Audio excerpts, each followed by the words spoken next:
Guys, welcome back to our channel. In today's episode, I'll be showing you how to remove adds to cart button in Shopify. So then to remove add to cart button in Shopify, first thing first, make sure that the device is connected to an internet service. And then to begin with, log into your Shopify account. Once you're logged to your Shopify account, let's go to the home page. And while you're on this page, go to online store in the left side bar. After that, another pop-up appears right in front of your screen. So from here, you'll need to scroll down a bit and you'll be able to find the option as customize. And just next, you can just see three dot icon right over here.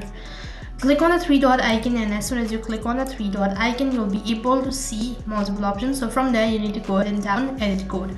After you tap on edit code, it's going to take you to the coding center page. Here you need to scroll down right to the bottom, and then you need to look for the button that is assets or the option asset.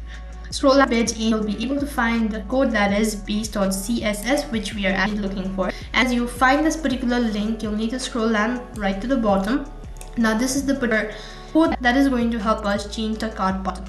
Now you see right at the bottom there's a blank field. Open up a new once again, and then on the web address type in pastepin.com/30dzew.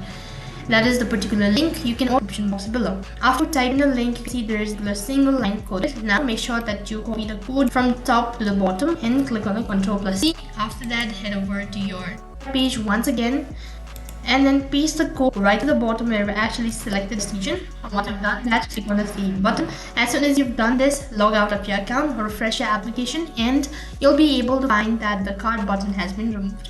So in this way, you can remove add to cart button in Shopify. That is all for this video. I hope the video was helpful. If it did really help you, make sure to like, share, and subscribe to our channel. Thank you for watching. See you in the next video.